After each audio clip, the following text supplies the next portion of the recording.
Jono, welcome to the show, man. Thanks very much. Glad to be here.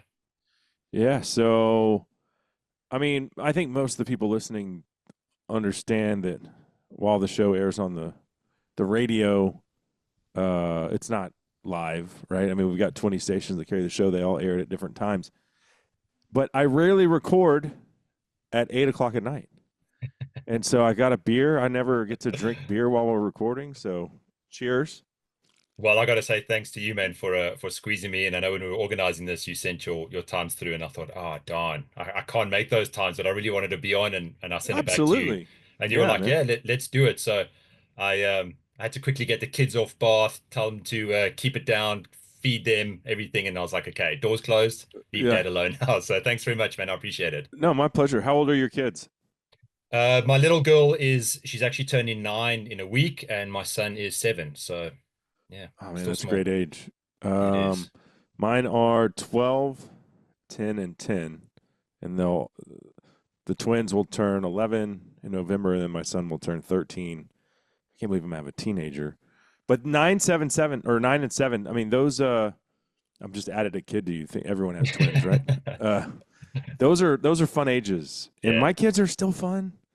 They're starting to show a little bit. My son is getting a little more attitude. You know, he doesn't have any hair under his arm yet, Okay. but I always tease him like, "You got any hair on your balls yet?" You know, and he just turns red. And he's like, "No, Dad, leave me alone." You know. Well, I got it from my dad the other day. I mean, from my son the other day. He was like, "Dad, man, you're hairy." And I was like, "Just you wait, my boy. Yeah. It's coming." But yeah, the kids are incredible with us. Just recently moving to Texas in the past couple of years, they've had to adjust to a lot, and I'll give them credit, man. Kids are amazing. They just fit right in.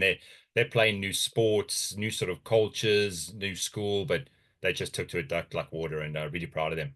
Yeah. So your accent sounds very familiar, having been to South Africa uh, 8 times now. Yeah. It sounds just like my buddies there on the Eastern Cape. It is. It's actually funny. I've enjoyed following your hunting adventures over the past couple of years. I think you hunted with John X, if I'm Yeah. right. Yeah. And it just happened. I used to be an outfitter back in South Africa myself, and it just happens that the Karoo property that you hunted on bordered the back concession where I hunted. So I'm sure we might have crossed paths in Crawford once or twice, driving past each other without even knowing it. So wait, did you so Glen Harry or Bonkfontein? It was what's it called? It was Little Africa, but it was Uh-huh. out on the backside of Glen Harry. Okay. So Yeah, yeah, yeah. yeah, yeah, So yeah. I did It's go the to Glen backside. Harry a couple times. Yes, And now John X bought Bonkfontein, and that's a that's pretty correct. cool Yeah, place as well. Yeah. yeah. That But Glen Harry's an incredible place, really nice, especially those mountains there. Big eland running around up there. So oh it yeah, was a cool place to hunt. But yeah, that was absolutely. me Yeah. outfitting, PHing in the Eastern Cape for a long time, and I saw a lot of your videos with John X, and man, you guys had a great time. So what was your favorite thing to hunt in South Africa? Bushbuck, hands Yeah. down. Bushwhack all the time. It was my logo. I was obsessed with them. On our family ranch, which was a cattle ranch, we had a lot of bushbuck through there, and I just couldn't get enough of them. Really enjoyed it. It was just always a challenge. Mm-hmm. But for me, it was bushbuck, and then one that I just couldn't help throwing lead at had to be a baboon. If I saw a baboon, it was on. See, I need to. I mean, no, I'm not trying to besmirch Carl's good name here, but Carl cannot be bothered to put me on a baboon. Like, if we see one at 500 yards, he's like, "Yeah, you can throw some lead at it," and I have.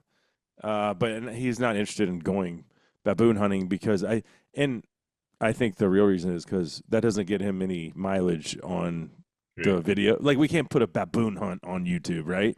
Yeah. Or he won't. I would. I don't give a crap. Like if you want to unfollow, bye. I Yeah. am past that in my life, and I only work with companies that want to work with me. And if seeing a monkey get shot offends you, so long. Do not care. But it's important. That sounds very calloused, and Hmm. but I want to make sure people understand. You guys view baboons like we view feral hogs. It's not. That's right. It's a nuisance, Yeah. So overpopulated nuisance. yeah, so for me, it was personal. A bit of a background. My in-laws, my wife's side, we stayed on their ranch. It's where my wife was born, and they grew proteas, the flowers, those big Mm. beautiful flowers, the national flower of South Africa. and commercial growers. So there was a lot of them, but it was in the mountains. And I'll tell you what, man, the baboons get into those fields and they just snap all the heads of those flowers because there's little bugs that live in the flowers and Uh-huh. they want to eat the bugs in there. And you get a troop of 60, 80, sometimes 100, and they'll come through and they'll clean out your entire crop of flowers for the next year. So for us, it was pretty personal. But yes, they are. If it's the citrus industry, if it's the dairy industry, doesn't matter, vegetable industry, and there's baboons around there, they're a huge problem. People don't realize the scale of the damage that they do. Hmm. Well, and so Carl and John X, they don't have any of that going on, but they do have alfalfa fields that Mhm. they're growing to. Say a drought comes, okay, we're supplementing the wildlife now with alfalfa bales. Baboons get in there, wipe it out. Hmm. And then the main thing they struggle with though is infrastructure, like water lines. So you are pumping water into a pond or tank or whatever, and the baboons get in there and they mess with the water lines, destroy it, cause thousands of dollars worth of damage, destroy cell cameras or trail cam. South Africans don't really have the cellular cameras No, like we we do here don't. yet, We don't. but trail cameras Yeah. they destroy those. Feeder anything Hmm. that they could mess with, they will. Yeah. And it's not the baboon's fault. I mean, that's their DNA. That's how they're wired. But they are a nuisance, and Exactly. there's a lot of them. So Yeah, they're almost too intelligent for their own good. yeah. And what people don't realize is they're omnivorous, so they'll eat meat, they'll eat plants, they'll eat eggs, all sorts of things. And a baboon, if it's a cliff, if it's a tree, it doesn't matter. They can cover a huge area.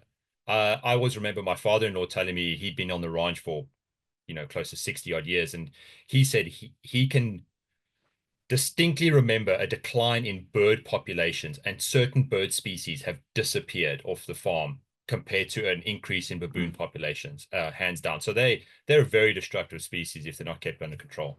Yeah. One of the PHs with John X, my friend Greg Hayes, he used to be a bounty hunter I Okay. mean, just to give people really some perspective, like he used to get paid by the baboon. So, Yep. I mean, there's a reason for that. And it's not like in the United States, folks used to get paid by the coyote. Hmm. Hmm. Guess are the coyotes in trouble? No. Yeah. So you're not getting rid of them. And people aren't. No one wants to extirpate these things. I Yeah. certainly wouldn't be in favor of that. But enough baboon talk. What was the craziest thing that happened to you while guiding in the bush? Oh wow. Geez, starting off with a big question right there. I I can't think of the craziest at the moment, but definitely one of the I'll give you sort of two quick funny stories. First one when I was a youngster starting out with my PHing, and I was extremely nervous, and as everyone is, and I had a French client coming in. He was Africa for the first time, and I remember we managed to get him onto a big kudu bull, really nice East Cape kudu bull, must have Mm. been easy, well over 50 inches, and we were kind of watching this kudu bull, and he was walking along the side of the side of a hill, and he was kind of just going behind a bush, coming in the open, going behind a bush, coming in the open. And I'd watched all the YouTube videos, I'd seen all the old guys do this trick. When he comes in, you just give it a whistle and the thing will stop. And mind you, we've been chasing kudu now for a good 4 or 5 days. And Mm. French client he was a pretty cool guy, he was very relaxed. But I was watching this kudu and I said to him, okay, when it steps out, I'm gonna whistle, it's gonna stop broadside, and you thump it. He's like, okay. This kudu comes out. I gave it the this kudu bull bolted. Like he knew. He said, I've heard that whistle before. I am out of here. And it was probably the loudest, best whistle I've ever done in my life. And he was just gone. And the French client looked at me like, what the fuck was Yeah. that? Like you Yeah. just scared our only chance we had a kudu. Yeah. So Is this your first day guiding? it could very well have been for me, man. I felt like such an idiot. And then sort of, later on in my career, when I felt a little more comfortable and learned my own tricks, I remember I had a guy from Georgia, hell of a nice guy. He was desperate for a sable, absolutely desperate for a sable, and Mm. we managed to find the right one. It was actually up in the Karoo too, so a nice big mountainous area, and we worked Yeah. our butt off.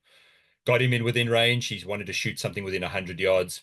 So we got him within range. Same type of thing. Sable was walking through the brush, and I said to him, like, it's going to come out, get ready.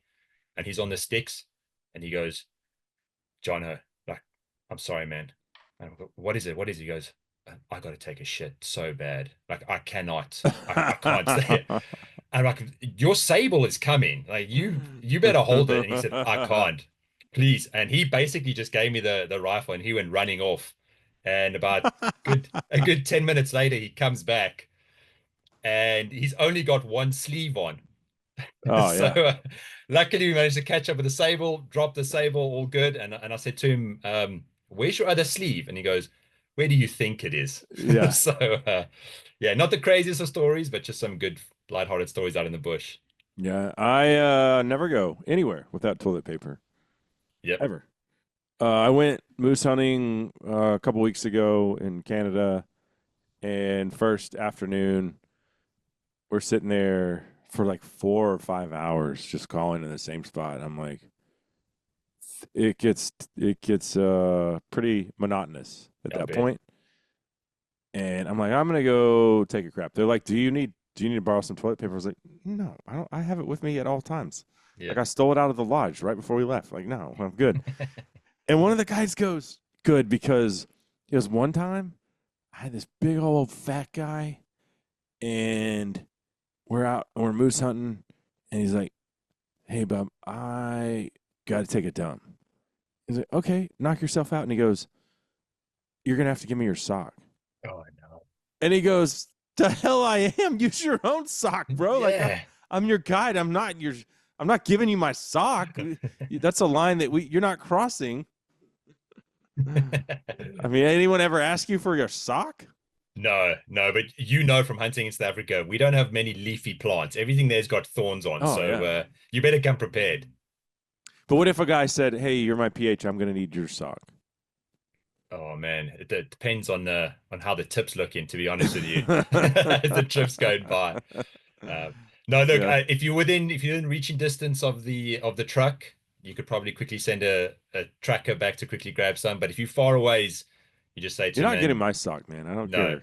No way. you can find a dry riverbed and throw some sand on it or something. But I'm Throw some keeping my sand on it. socks. Uh, I'm keeping my socks on. so, what would you say was the most common mistake you saw when folks would come to South Africa to hunt for the first time? Shooting a little too far behind the shoulder. It I realized that a lot of the times that with a lot of the guys in the States, I think it's just that muscle memory, and you kind of can't help it, especially for guys that are in Africa. It's their first animal, whether it be an impala, wildebeest, whatever it is. They're focused on that, and I think just that natural instinct to just kind of sneak it in a little bit behind. Generally with the African animals, the vitals are a touch forward. That's why we say right up the shoulder and just thump it. We say that for a Yeah. reason. I noticed that a lot of guys, even the guys that are good are good at shooting, good hunters. I always said to them, one animal on this trip, I promise you, you're going to sneak it in a little bit too far behind the shoulder, and it always happens. Yeah. Um, I arrived in Africa 10 years ago, and I didn't really have that problem because I had already come to the realization that if you shoot them in the front shoulder, whether it's a whitetail or a mule deer or an elk or Hmm. whatever, boom, down. Yep, And you might not kill them right away, but they're not going anywhere. that's It's it. like if you disable the 4-wheel drive, the tracking job is minuscule. Yeah. And so when Carl started telling me in the shoulder, I was like, man, that's my language. People bitch over here about wasting a little bit of meat. I'm like, I am a trophy hunter. I make Hmm. no apologies about it. There we go. Now, I always caveat that by saying trophies 3 things: experience, meat, antlers. And those 3 things are all important.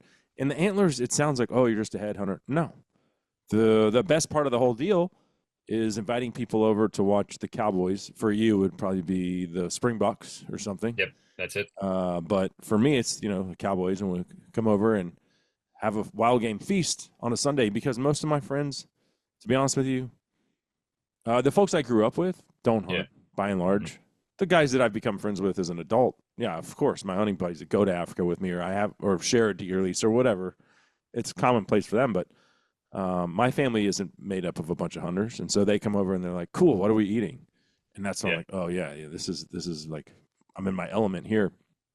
Um, but so that's part of the deal. That's part of the whole experience.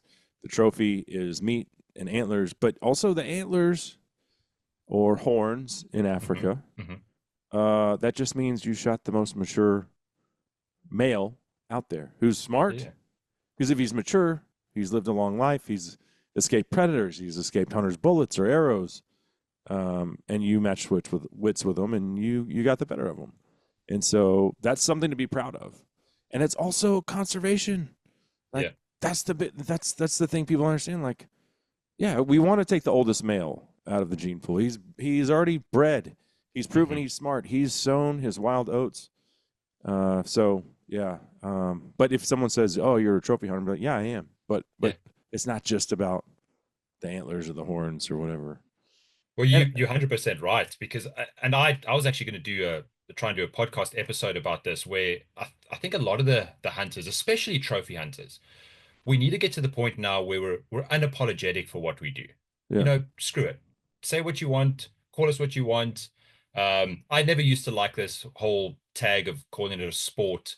And then you get over it and you're like, yeah, it's a trophy hunter. And as mm-hmm. you said, the reason why I've got that thing on my wall, first of all, is because we passed over 4, 5, 6 other kudu bulls, whatever it may be, to get that one. That's Yeah, proof that we worked our butts off to get it. It wasn't just a walk in and shoot the first one. And second of all, the the knock-on effect that that animal took to get to my wall, the amount of jobs it's created, the amount of income it created, that was because I am a trophy hunter. Sure, if I was a meat hunter, I would have taken something and it would have helped some people. But because I'm a trophy hunter, it's just gone exponentially even more and bigger and bigger. And I think a lot of guys there need to just say, yeah, screw it. I'm a trophy hunter. And mm. what about it? Well, if you are, and that's a good point. If you are spending money to go on an international hunt of any kind, Hmm. you're not going on a meat hunt. True. I mean, you might end up shooting something. Say you go on a caribou hunt or a moose hunt. The last day, it's like, we've been grinding and grinding, and it just hasn't worked out. And you might shoot something smaller to fill the freezer. Yeah. Um, but you're not going there with the intent of, I just want to fill the freezer. Yeah. You're going for the experience, right? Part of the trophy element. But you want a mature male. That's what you're Hmm. after.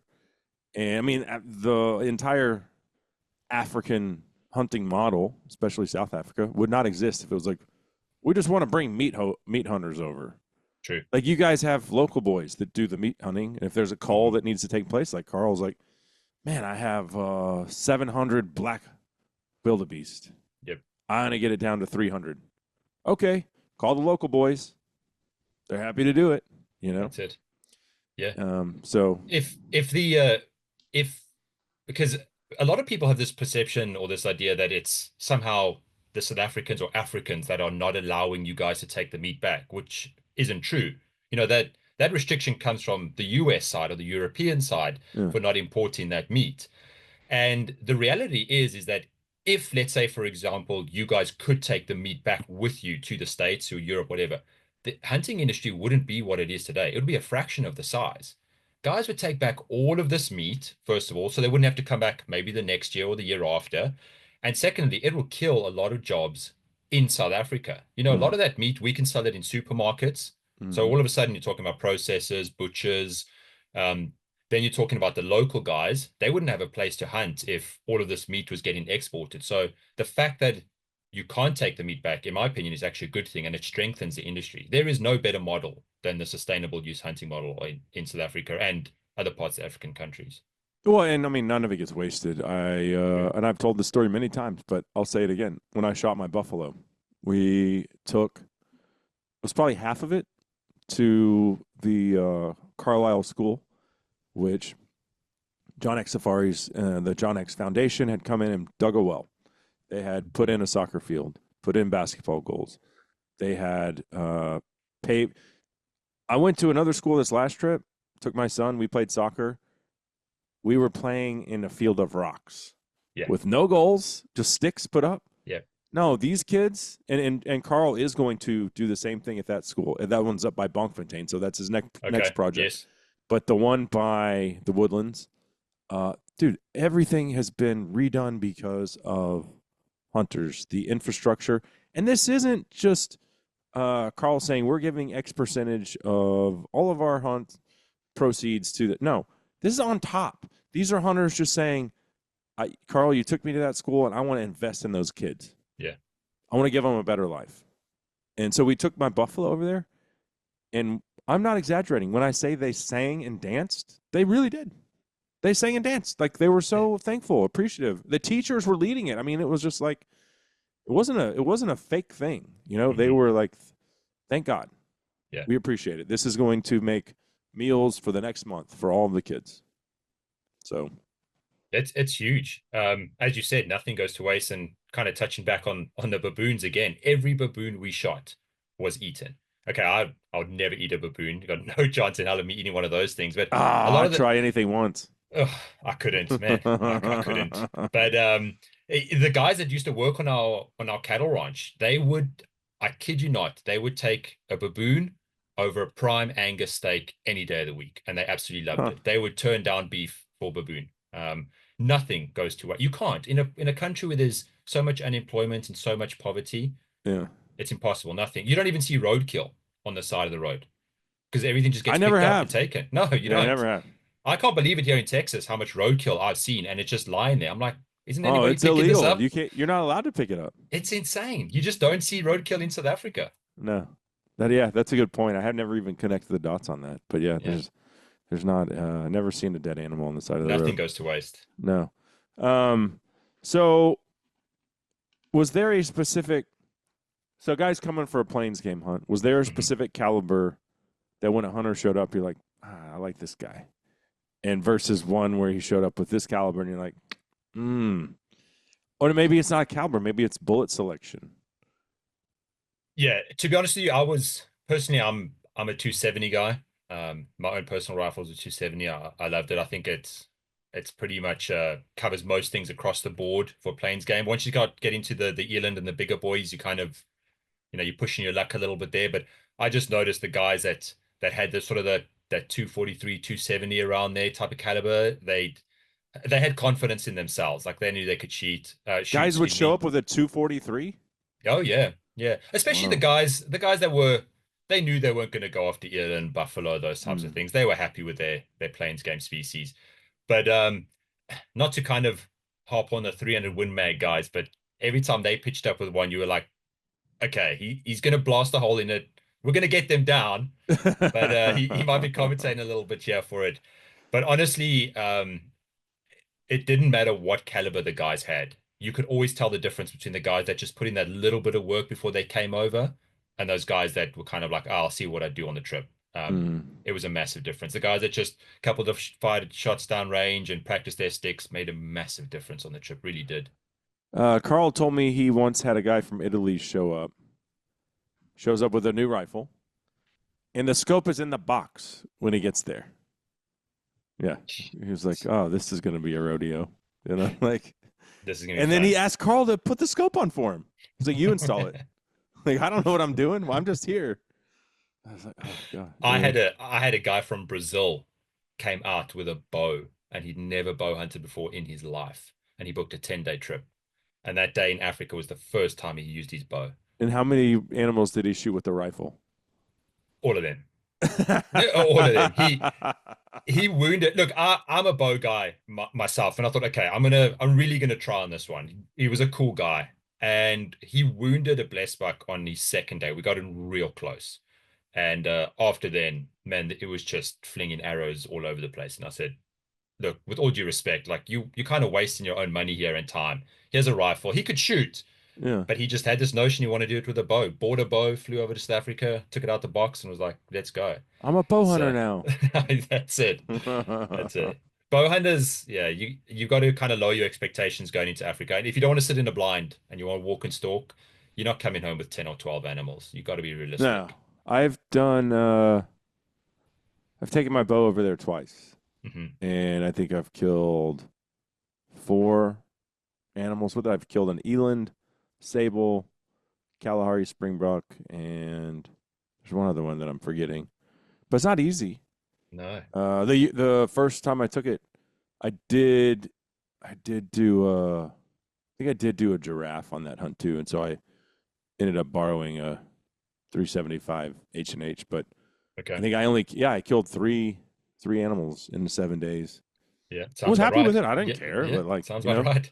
we were gonna toil, and but the main thing was get the sable, and we got it with the bow. So Oh, nice. That's I cool. was yeah, happy about that. Um, so you moved to Texas. Yes. What's up with that? Yeah. I mean, Quite an int welcome, by the way. Oh man, love it. Absolutely love it. Let me You're in tell you San something. Angelo. That's correct. For the Texans listening, I've just got to give a big thank you. My goodness, everybody here. Wow. Talk about welcoming us in and making us feel at home. The Texan people are incredible. That Southern hospitality is real. So a big shout out to all you Texans. Thank you very much for making me and my family comfortable Yeah. here. But we love it. We really do. So it was quite an interesting story. The guy that I work for, he hunted with me back in South Africa. And we were kind of just sitting around the fire one night, just talking some shit and drinking some beers. And he kind of said, would you ever be interested in moving to the States? And I kind of laughed it off and said, yeah, sure. And then a few months later after the trip, he sent me an email and he was like, look, I've been speaking to my dad and we'd really kind of offer you a position. We want you to come over and help us with our ranches here in Texas. Would you consider it? And I mean, look, I at that time my kids were 3, 4 years old, so you kind of got to look at the future for them and those types of things. And after COVID, my business, my wife's business really took a knock, and I wasn't too happy with the way the South African government handled COVID. So, Mm. I had that kind of hanging over with me. But I long don't story know that short, anybody was happy with the way their government yeah, handled no, COVID. I agree. I agree. But for me, it kind of just pushed me a little bit further that way. And we put in for a visa, which was a lottery system. And incredibly, we got drawn. And now all of a sudden, we're 3 years down the line and absolutely loving it. So your accent will never go away, will your kids? Funny you say that. My little girl is not happy. She's starting to throw in a little bit of a twang now and then. And when we pick up on it and we tease her about it, oh man, she hates it. She's not happy at all. She's like, I'm South African. I don't want to become American. I miss my accent. So we're still good. Me and my wife are good. But the kids, I don't know. I think they're slowly picking up that American accent. You'd have to like if Yeah. at immigrating at such a young age, all your friends talk this way, and you're other than your mom and dad, like who else is speaking like you guys, right? hmm That's true. Um, Now, you mentioned other sports. So, what were they playing when they left? Because, I mean, Carl's kids play rugby, and Yeah. then the dumbest thing I think I've ever seen is playing basketball with no backboard. Oh, netball. Netball. Yeah, That's just the uh stupidest thing. There's no it is. dribbling. And you Yeah, got to stand still. As soon as you get the ball, you got to freeze. yeah. I know that one doesn't do it for me. I'm not a fan either. Don't worry about it. No, for my kids, it was rugby and hockey. My wife was an exceptionally good hockey player, so my daughter Field had, hockey. yeah, field hockey, Yeah, field hockey. She was very, very good. So that's kind of where my daughter was going. And obviously, from South Africa, if you're a boy, you got no choice. You kind of grow up in that rugby culture. oh It's yeah, it's play for the Springboks. That's all you dream about. But now we've come over here.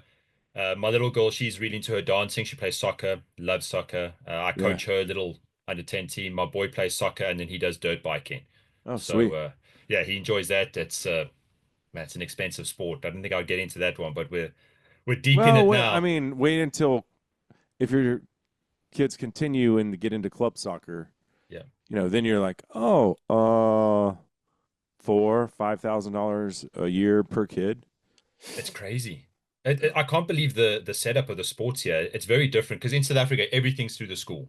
It doesn't matter what age, all your sports go through the school. Whereas here, it's independent clubs, and then you've got travel teams, which I had no idea Dude, it's a about. it's a money making Insane. racket. Yeah. I played club soccer all the way through high school, and it was expensive. But I Mhm. also was able to play baseball all the way through high school, and I kicked field goals on the football team.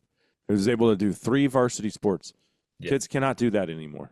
You have to be like by basically high school, commit to one thing. I mean, unless you're freaking, Deion Sanders or something, that freak of an athlete. Yeah. Other than that, like you have to commit, which I think is a terrible thing. And I'm in it. I'm sucked into it. I'm hemorrhaging money. Think about all the hunts I could go on if my kids weren't playing. They might be listening. No, but you know what? I do it because it gives them responsibility, teaches them teamwork, keeps them off of their devices, That's it, 100%. and it keeps them physically fit. So Yeah. I'm like, otherwise, what would you be doing? Yeah. You come home from school, do your homework, and then sit on your ass for 4 hours? No, we're not doing that. So Look, I mean, it's a pain, the constant driving around and the forking out endless amounts of cash. And then you've got parent supporter t-shirts on top of it that they're trying to sell you for an extra $50. And you're like, yeah. come on, guys, this is getting a bit ridiculous here. And But it's not just soccer though. It's the travel baseball everything, teams, all of it, dude. It's it's crazy. No, it really is. And it then was if you want, you can have a private coach. That'll really get your kid into college. I'm like, guys, uh, this is a bit much. I'm not doing it. Like I have no illusions. If my kids Mhm. make it to college and play and get a scholarship, that's great. I'm not doing it for that. Yeah. I'm doing it for those other reasons, and I'm happy to spend the money to do that. And the goal is for them to make their high school team, Okay. and then Yeah. have that's my goal for them, and I think that will give you a sense of belonging in high school and a friend group or whatever. But Friends, yeah. Good community. That's the most important thing. Team yeah, spirit, good community, learning to lose, working hard, getting better. Those sort of hmm things are important, the principles. staying off your stupid iPad. Oh yeah. Yeah. So I want to talk about how we got hooked up. No. Before we do that, so this is an important question. Having been to South Africa quite a few times, there's over 25 species you can hunt on the Eastern Cape. Hmm. All in. You come to Texas, and you're in San Angelo, Yeah. and it's like, well, there's a white-tailed deer season that lasts 3 months. I mean, yes, you can shoot feral hogs year round, and we do have Yeah. exotics. A lot of them from Africa, right? Those are Yeah. expensive. They're not the Yeah. same. You buy a hunting license, boom, wins white-tailed deer season. Was that is that still weird? Or have you adapted to it? Because that would be crazy for me to be coming from pretty much open season on 20 plus species, and that's what the saying is. You take what Africa gives you. You're on a Yeah. hunt for black wildebeest, and you end up shooting an eland. It's like, you Yeah. know, I would say that I'm still adapting. I'm getting the hang of it now. I've actually just started this season running some hunts on the ranch that we've got now, running some whitetail hunts and things like that. So I'm excited for that. It's definitely a different way of hunting for sure. I mean, shit, I had to first learn all about how feeders work and the placement of the blinds and all sorts of things like that and trail cameras. But one thing I do like is that, as you said, it's a short season and you really don't have much to choose from. You got your whitetail. So I've noticed the guys here, they really appreciate and look forward to hunting season coming a lot. They put all their oh prep yeah, into it. They'll put the trail cameras out. They'll do the research, which is fantastic. But in South Africa, we're definitely spoiled. As you said, you go out there and it's like a buffet. Just choose whichever one you want. A lot mm-hmm. of times you shoot it, you just load it up, and it could be any time of the year. You look in your freezer, it's empty. I'll just book a springbok hunt or an impala hunt. Not to say that we don't value it and it's taken anything away from it. I just feel like here, because it's so restricted, come sort of September, October, it's all the guys are talking about. They're checking their trail Mm-hmm. cameras out, they're doing their feeders, and I really enjoy that. And I like this vibe of the hunting camp. Everyone coming together, spending a couple nights out there. It's really cool. And bringing the kids too. I've seen a lot of hunting camps where the guys they bring their kids, which is fantastic. That's what I Oh love yeah, too. So yeah. I'm learning a lot. I think this is going to be a really cool hunting season. Things are looking. We had those really good rains July, sort of through summer. So yeah, the deer population is looking good. I'm excited. Yeah, and their growth, yeah, good as well. Um, but that is true. In South Africa, you could just go fill the freezer pretty much whenever you wanted to. Yeah. Now, outfitters do adhere to strict quotas and stuff, so that's not going to take place on their ranches. But like you said, you guys, and this is very common. So I have shot 30, let's just say 25 to 30 animals over there. I'd have to go back and look. I don't even remember.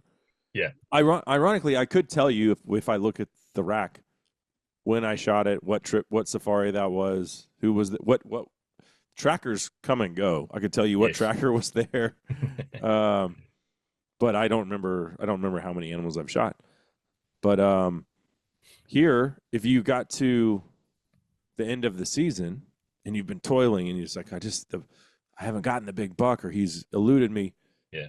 Then there is pressure and you're like, well, it's time to go smoke some does, fill the freezer, Sure. but there's a Yeah. limited time to do that.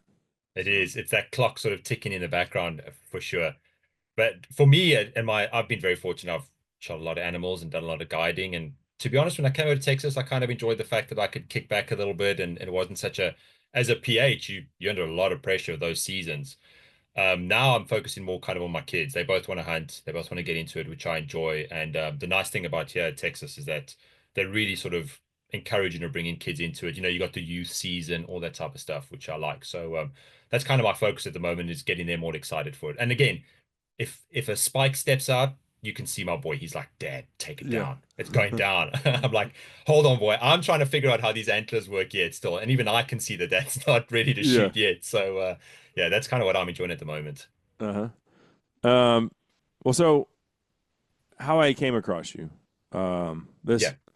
I somehow found, and I don't know if you guys tagged me or how I originally came across it, but this parody account called Xpose Wildlife Conservation. Explain what the page is about and who all is behind it. Because I think I saw it and immediately fell in love with it. I was like, this is awesome. And I Yeah. messaged somebody and they were like, actually, you want to talk to Jono, and Yeah. he's in Texas. So I don't know how many of you guys are involved. But yeah, tell us a little bit about it. Yeah, so it's quite an interesting story behind it. It's myself and a couple of other guys. The other guys, they prefer to remain anonymous. They got a couple of business things going, and Sure. rightly so. But we kind of threw this idea together. I don't know how else to put it. I kind of knew we were going to ask me this question days leading it up to it, and I was trying to think of something really smart and intelligent and thoughtful to come back with. But all I can think of is there's so much bullshit out there, really, Mm-hmm. around anti-hunting or around people trying to ban hunting and what they perceive of us. And for my podcast Facebook page, I started coming up with just making these cool little memes to try and get a point across, because I've realized that, and I'm on a WhatsApp group for guys back in South Africa that's got some phenomenal, real conservationists, real wildlife management guys, guys that are literally increasing habitats and wildlife, and they're doing great. And they release scientific papers, they release articles, well thought out articles, and they put it out there, and it'll get like one like or maybe one share. Someone will write there and say, Mm-hmm. that's a good comment. And you haven't read, they really haven't read it, but what the guy's saying is just spot on. And I realize that for a lot of the times, people nowadays, especially with social media, they're not going to take the time to read anything. But a picture or a cartoon pops up and they love it, and it gets shared and it gets commented and it gets liked and it gets spread out there. So I had that idea for my podcast page, and I think I put together some sort of a little meme. I think it was with a buffalo that was basically saying like, we had that really bad drought in 2019, and I just want to thank all you anti-hunters and animal rights activists for sending all those bales of hay and alfalfa bales over, and it really helped us through. And then the buffalo looks and he goes, "Oh wait, that was the hunters' dollars that did that. Yeah. So you guys can get fucked." And he basically, and I put that out, and it kind of got shared. But then what happened was my other buddies kind of contacted me, and they're like, "Look, we can start putting this towards news articles and real life events that are happening with regards to this fake conservation. Should we start something on the side?" Because I didn't want my podcast page to be like that. So we kind of Yeah. started Xpose Wildlife Conservation, and it's just a bit of a parody to get the point across that what you're shown with a lot of the animal rights activists and the anti-hunters and a lot of these lobbyists, it's simply not true. Um, and they the hypocrisy on their side is ridiculous, and that's what this parody is about. Yeah. Well, so I saw it and was like, "This is awesome," Yeah. and at this point, I'm just popped up in my feed or however I came across it. And was like, "Whoa, okay." So it's basically, you know who Gary Larson is? I've heard of him. So he does. I don't even know if Gary Larson is still alive, when I was a kid, there was this guy, and he would do these books, and they're called The Far Side, and it was all his drawings, but it was basically like this. Hmm. Not so much like it could be any subject matter, but I mean, I had probably two or three of his books when I was in junior high, Yeah. and you just read them, and they were hilarious. Now this is before social media and the dawn of really the internet and everything, and so that's how we entertained ourselves. We read, Yeah. Yeah. comic strips were a thing. I wasn't Crazy. like a huge like I didn't. He was probably the only one that I paid attention to. I didn't really Hmm. do Calvin and Hobbes or anything else or Garfield, but like I loved his books and his humor. That's what this is like. But I think it's different, and you can correct me if I'm wrong. Is somebody drawing these, or is this AI? So this is AI, Right. but I think the idea or the concept behind it is real life, is what hunters have been trying to say for.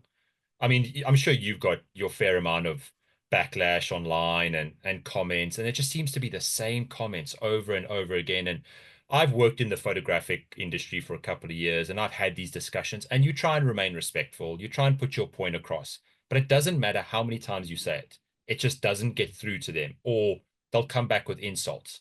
So what this parody does is it just kind of says, look here, like just think about it for a second. Don't read some long article or some research scientific paper. Here's a little bit of a comic. It's a bit funny, but there's a point behind it. And I think that's kind of a way of just saying, like, guys, we've both got our arguments for and against it. Let's just think about it a bit differently. Yeah. So let's go. For example, uh, I had here's your page here. There's let's do one about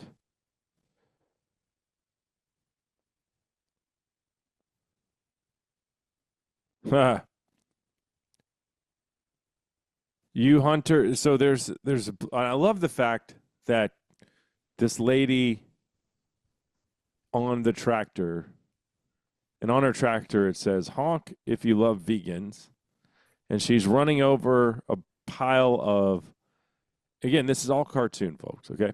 Yeah. But there's a bunch of mice yelling help, help, my home, and then there's a fox and a rabbit, and the lady, while she has a huge puff of smoke coming out of her engine, and the best part is she has blue hair. This is the best part for me. There's a blue-haired Karen, vegan, destroying all this habitat, and she says to the guy hunting a kudu, "You hunters just destroy the environment." It's like it's so perfect because Yeah. now most vegans are not running a tractor, but it's not the point. The point is vegans utilize everything that comes from what, agriculture, Hmm. oil production. They use it all. They're just as consumptive users as anyone else. And they get on this platform and on their holier than thou perch and say, you're the problem. Yeah. No, if it was up to me, you wouldn't be on that tractor because we would just have that native open range for wildlife. And we would kill and eat the wildlife. And we That's would it. manage them responsibly, which is what hunters do. So Hmm. that's just one example, but it's so perfect. I think that was the first one that I saw, actually. And the blue hair is what got me. It was just like, Yeah, we've kind of I think it was one of my buddies' ideas that's involved in it. We've nicknamed the blue-haired lady Bob. So okay, she's kind of came the character. You'll see a lot of the parodies. She's kind of the main character in all of this. And again, it's a bit of fun. It's a bit of a parody. It's just poking some fun at that this like crazy woke ideology that just seems to come with a lot of this type of stuff. yeah, Um, but yeah, that one actually got a lot of traction, and I think one of the guys shared it, and it just exploded. But then obviously what happens is that starts to draw a lot of the blue head bobs to our page, and next thing you know, you're just inundated with angry faces and insults again. yeah. Another one.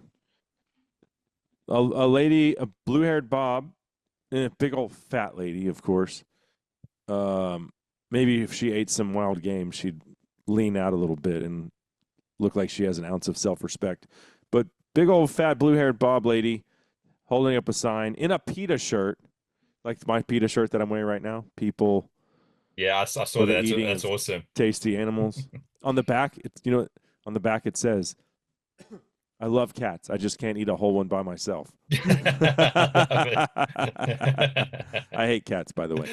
I like hunting them, and I like kittens, but I don't like litter boxes, and I don't like the way No, thank you. I don't like No. adult cats. I like dogs, hunting dogs. Yeah. But anyway, blue-haired Bob, PETA shirt, save the rhino. We need your money. And then there's a guy wearing a Dudes for Greta shirt, and he's putting his hands up, waving off the ugly critters like buzzards, warthogs, and some kind of little reptile lizard there. And he goes, "Shh, go away. You're too ugly for donations."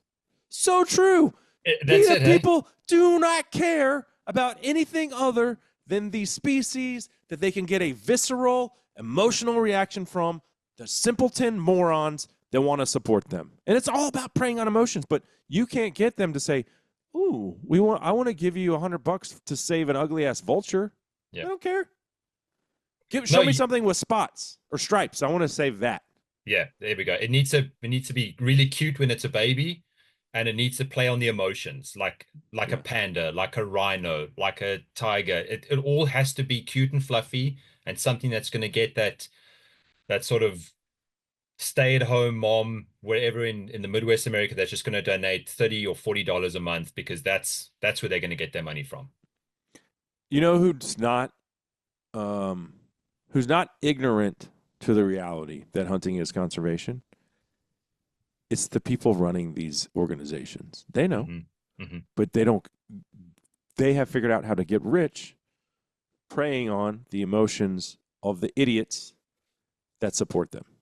And you could not convince me for 1 second that the CEO of PETA really believes what he's schlepping. He doesn't. He's like, but he likes his green Lamborghini. That's true. I mean, His private jet and all the airlines that he takes to fly all over the world for these conferences. But if you just search on Google or ask AI, what are the top 10 critically endangered animals in the world? You'll find a lot of them are insects, bugs, spiders, lizards, really ugly shit. mm-hmm. And try and find a campaign to try and see who's raising money for those ones. And that's kind of where that parody went through. And then obviously there's a little bit of a side dig for Greta there, but she comes in a little bit later on with some more cartoons we got planned. Yeah, she's terrible. There's no doubt about that. Yeah. So yeah, I mean that's basically the gist of Xpose wildlife conservation, and it's it's a pedestal that I've been preaching from for 17 years now. It's like, and it's such a simple concept. If you take hunting away, whether that's in North America, and especially, and I would say even more so in the third world, yeah, people have to eat, and if you take away the monetary value of a kudu or an eland or an impala, what's going to happen? Well, I'll tell you what's going to happen, and it's a rhetorical question, and we both know the answer. Yeah. Buy wildlife, let's bulldoze it, and let's graze it. Because we have to eat, and that's the thing. It's like, I don't blame them. I'd do the same thing. They're trying to survive. They are trying to feed their families. If they can do it with wildlife, awesome. That should be a no-brainer, slam dunk. We all should want that. But if they can't, then the alternative is, and the woodlands, which I remember what I was going to say earlier. I got sidetracked. So I've killed like 30-something animals. Yeah. I would say 20 of those in South Africa have been free range on properties like what you said, like how you grew up or where you worked originally, on a livestock, cattle or whatever. Cattle farms, But you're also managing wildlife. And so the woodlands is 30,000 acres. Before the woodlands was recommitted to wildlife, it was a barren wasteland. Yeah. Wasteland. It was all just farming, agriculture. That's it. The wildlife was, you might catch the random whatever passing through. Yeah. but you wouldn't see it like it is today with herds of buck and springbuck and wildebeest, black and blue, and zebra on the plains. And then that place is so cool because then the topography and flora completely changes, and you go into a completely different region. You drop Yeah. off the plains, and you're in these big cliffy ravines, and then you find bushbuck and kudu and impala and eland, and all the more secretive animals that feed on speck boom or whatever it's Yeah. called. Yeah. That's it. Um, and none of that would exist if it wasn't for the dollar value placed on wildlife by hunting. Period. Well, there's the inspiration behind that one cartoon where Bob is ripping up the soil and planting soybeans and saying that the hunter's a problem is, and you might actually know this example too. So if you're going from Port Elizabeth to Graaff-Reinet and you drive through Kirkwood. Uh-huh. So for those listening, Kirkwood is a small little town between Port Elizabeth and another town called Graaff-Reinet in the Eastern Cape. And Kirkwood is a big citrus farming area. But on this main road, when you're driving past, on the left-hand side is a hunting property. And you see that the brush is still there, the vegetation's there. It's as natural as it should be. It's pristine. And literally on the other side of the road is a citrus farm that has just started up. And I still remember driving through there and I saw when they planted that citrus tree, whether they were growing grapefruits, clementines, oranges, whatever it may be, they first bulldozed every single bush out, right down to the ground, to the dirt. Mm. They then plowed it up into rows and they planted all their citrus trees.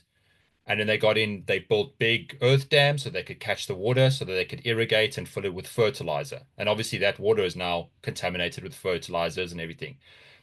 Now, what's going to happen is you're going to get some woman like Bob with her blue hair that's going to eat this orange one morning and feel like because she's eaten an orange, she's saved the environment. But you got to think what led up to her getting that orange. Yeah. But on the other side of the road is a hunting farm with all the animals that should be there, all the birds, all the bushes, everything. And it's literally on that road from Port Elizabeth all the way past Kirkwood to Graaff-Reinet. It's a prime example. And I always pointed it out to my clients. Hmm.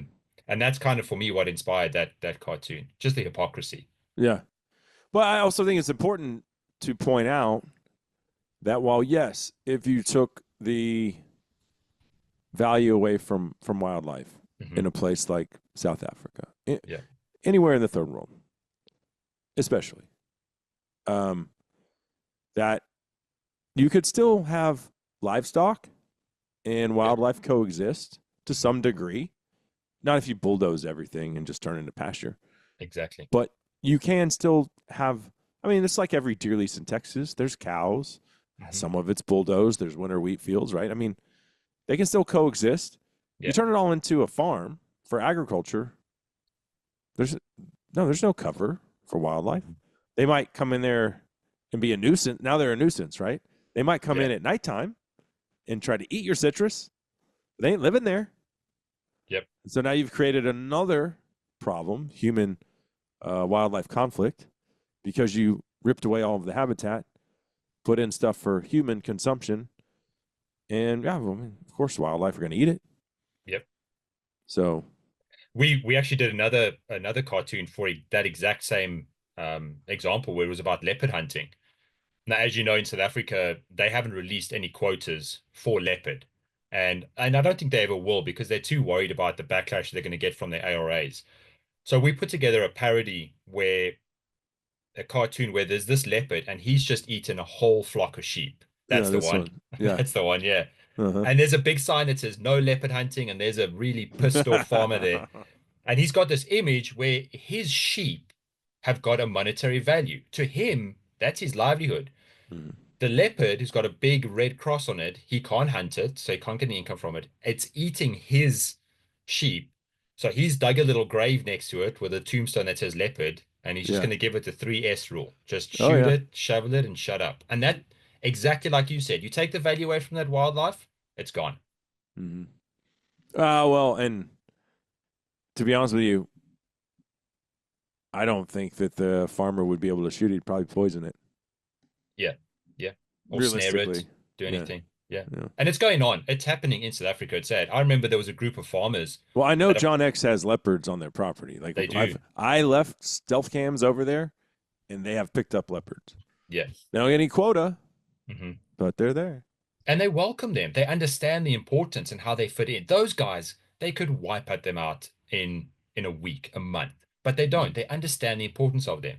But a lot of them are going to the government and saying, guys, please give us give us one license, and Right. we'll find a rich Texan that's never hunted a Cape leopard, and he will pay 50, 60, $70,000 for it. And you guys can have all of that money. Do research, put up trail cameras, find out the population, use that money. And then from there, give us quotas so we can start using it. Because if you don't, and they keep killing our goats, our sheep, whatever, and we're in those back mountains, no one's going to know. Mm-hmm. Then unfortunately the leopard loses out. And it's these types of logical, simple things that hopefully we can get across with these parodies. I hope. Yeah. Well, I love it, man. I'm a big fan. I think something like this was long overdue. They're funny, but they're honest. Mhm. And I think, if you're on Instagram, do you guys do Facebook too? Yeah, we're on Facebook and Instagram. Okay. So it's Xpose Wildlife Conservation. And it's just with a bit of humor outlines the reality of the most basic concept of trophy hunting, and that's if it pays, it stays, and we Yeah. want it to stay, right? And we gladly do it, and that's not you, and that's not. Yes, you can go on these international hunts and spend thousands of dollars, and that's wonderful if you can afford to do it. It's no different than in North America, though. I mean, if it pays, it stays, and you see things like what they tried to do in Colorado last year with Prop 127 and Mhm. putting the mountain lion on a pedestal, an undeserved one. I've killed a mountain lion in Colorado.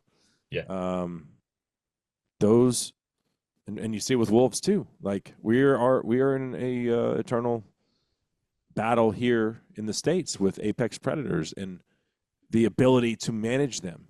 We don't want to Yeah. wipe them out, but they do need to be managed. And every one of those tags sold goes back into wildlife conservation. And every mountain lion killed in now not in Texas because we treat them like coyotes, Yeah. but in Colorado and most western states, those every one of those things is checked in. They take a tooth, they check the age, there's strict quotas, harvest limits. If there's X number of females killed in this region, we're closing it down. Yeah. It isn't like a fly by the seat of your pants operation, and it'd be a shame to see that go away just on the whims of the people tugging at the heartstrings of sheep. Yeah. That and I feel bad for these people. I really do. I see them and I don't hate them or Mhm. feel any animosity towards them. Probably when I was younger and full of piss and vinegar, when I Yeah. got offended if I didn't shoot a limit of ducks every time. Then you get older and you're like, it's really not about how many ducks you kill. It's about the Yeah. dog and the family and friends and the memories made and the conversations and the blind. All the other stuff's just gravy. But I no longer look at it as like I feel bad for these people. I'm not mad Mhm. at them Mhm. because they've been indoctrinated to believe like that they're making a difference. No, you're not. What you're doing is hurting wildlife. Yeah. Hurting it. You love it so much that you want to hurt it? No, how so how do we educate these people? That's really what it comes back to is how do we as a hunting community get our message across and say, listen, I don't know. And I'm in your face about it and you are Yeah. too. And that's a turnoff for some people. And maybe Yeah. maybe we're not the right folks. I don't know. Yeah. I'd like to think that I can because I've had a lot of conversations with people on airplanes traveling to various hunts and whatnot. Yeah. And you know what? One of the most interesting ones was this lady who was like, well, I'm not really against hunting, but you're going to shoot a giraffe? I'm like, yeah, I'm going to shoot a giraffe. She said, Mhm. well, that's not right. I'm like, but you just told me you weren't against hunting. And then I explained it to her that the countries that allow giraffe hunting have exponentially more giraffe than the countries that have banned it. Mhm. She's like, I never knew that. Yeah. I think it's a sort of a multi-tier system that can be done. First of all, I think we have to dumb it down a lot. Like I said earlier, Maybe guys have done the cartoons are the way. that's it. Guys have done their research articles and put out their rebuttals in newspapers and things, and no one really reads it. And you just got to No. read the comments of some of these people. They'll come on, they'll call you a psychopath, they'll call you a murderer, they'll say you got a small whatever. Uh, It's the same old things, and it's not getting across it. But cartoons like this might be one thing, but then you've got guys like John X back in South Africa making those incredible videos saying, you know what, we don't care what you think, we're going to carry on doing what we're doing. You got guys like Robbie Kroger from from Blood Origins, or the Origins Foundation, now they're called, yeah. doing incredible stuff, putting out films and documentaries and just getting the word out. So if you have all of these different multi-tiers and you put it out there, I think that's important. What I think we can't do anymore is we can't just sit back and say, come at us, guys. You can control social media, you can control the media. We got to start saying, look, what we're doing is right, and we know it's right, and we've got the proof to Hmm. actually prove it now too. The days of sitting back, because I think with what happened with Cecil, that was a real kick in the balls of the hunting industry. They came at us real hard. And I think now with social media, with AI, with podcasting, it's a great way to actually get our points across a lot better and a lot clearer. Yeah, they really did. Um, I think because of my profession, I was already kind of desensitized to their attacks. Hmm. And so I think my personal experience with the Cecil deal was one where I didn't realize it was as big of a deal as it was. Yeah. Because like so I was like, yeah, okay, the dentist shot the lion legally, and they've Yep. now used this as their rallying cry for the anti-hunting movement globally, right? But I was like, I've been tracking this stuff for a decade, and they were already doing it, and then, but everyone I talked to was like, no, that was the moment, Yeah. and I'm like, I guess it was. I mean, I didn't downplay the significance of it, but Hmm. I really just, I just was like, nah, they're already doing it. But no, that really was a turning point with social media, um, and how they were able to villainize us online to essentially a global community. Say, Yeah. look, these hunters are all bloodthirsty savages. Look what this guy did. Shot this poor collared lion illegally in a park, which he didn't do. Yeah. And then they Now tried to, give us now give us $20 a month so we can right. save all the other lions. It Yeah, was a when, massive money-making scheme for them, massive. for sure. For sure. Um, well, Jono, right on, man. I certainly appreciate it. Again, you guys follow along because I like what you guys are doing, and I think trying new avenues to get our Mhm. message across is, it can't hurt. And I saw it and was like, this is awesome. Yeah. And it's truthful, but also humorous. And who doesn't like humor? So That's y'all it. check it out. Xpose Wildlife Conservation. You guys keep doing what you're doing, man. I appreciate it. Hope that you guys have a great whitetail season. And I'm sure this won't be the last time that we get together.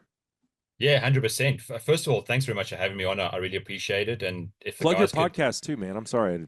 No, no, it's all good. I was going to say, if the guys that wanted to follow the Xpose Wildlife Conservation, by all means, please share it. And we want to try and stay sort of current and up to date with some news that's kind of breaking. So if anybody's got any ideas, feel free to drop us a message. We always enjoy hearing from people. You're not going to find out who the other people are. I'm kind of the poster boy for this, the Yeah. one that doesn't have much to lose. But yeah, myself, I've also got a podcast called Round the Fire with Kingsview Safaris, where we just talk hunting in Africa. So if anybody's interested, it's Round with an R, Round the Fire with Kingsview Safaris. You can find it on Spotify and Apple Podcasts. And anybody's got some cool hunting stories, I'll always enjoy hearing them. But for you, man, thank you very much for giving me this opportunity. It's been a blast, and I'll try and keep you updated on the whitetail. I might have to get some advice from you, or is this a shooter, or should I let him pass? I'll send you some trail cam photos. Right on, right on. Yeah, man. You should. I've some crazy stories from Africa with Carl. So No, we're dude, looking for round the fire Yes, sir. Yes. You more than welcome. We're probably within a good driving distance too, so we could do an actual round the fire. But you welcome anytime, man. I'd love to hear some of your stories. He might not like it, but there's been plenty of times where I've made an ass out of myself, but I've got a handful of where he's made an ass out of himself, which if you spend I thought about this the other day. I was like, I've literally spent 2 months of my life hunting with this guy at this point. I've done 8 trips, probably more with travel days and everything. Probably like, you know, 2.5 months just. Yeah. And so you get to know someone pretty good. Hey, listen, Cole's got too clean of a cut image. I've seen these videos on YouTube. They're fantastic, but they make him look too good. So I'll you tell got to one. I'll tell one. put I'll some tell dirt one on them. before we go. So we're hunting this black springbuck, and we're spending all day toiling, and it's wide open country, and he'll send the tracker and have the tracker, 1,000 yards away, try to drive the truck over to us. Yeah. And push him with the Land Cruiser. Yeah. Yeah, we just like all day long we're going back and forth, and these things just they're wild ass. They've been messed with. They've been hunted. They don't want any part of it, and we're like hiding behind berms and stuff, and just trying to use the topography to hide our silhouettes. And he's pushing them, and finally, like after 4 or 5 hours, here he is. He's like 270 yards away, and I pop up on this berm, and I come to shoot this black springbuck, and I miss. And he goes, GD cable, you effing see you, see you next Tuesday. So there's for Carl's clean cut image. So. That's funny. I didn't see that in one of the YouTube videos. No, I think that one got left on the editing room floor there. But yeah, I'd love to hear some more stories, mate. Listen, big shout out to them. What they've done down the Eastern Cape is phenomenal. Those guys are really doing an incredible job. All of them. It's a great team. But I wore it as a badge of honor. I was like, you know what? If he feels comfortable enough to say that to me, well, I'm paying him. You're in the inner circle. You're in there. We're good friends then. So, but we did end up getting that black springbuck that day. Nice. So, yeah. All right, man. Well, Jono, I appreciate it, brother. Dude, thank you very much. I had a blast. Absolutely. We'll do it again.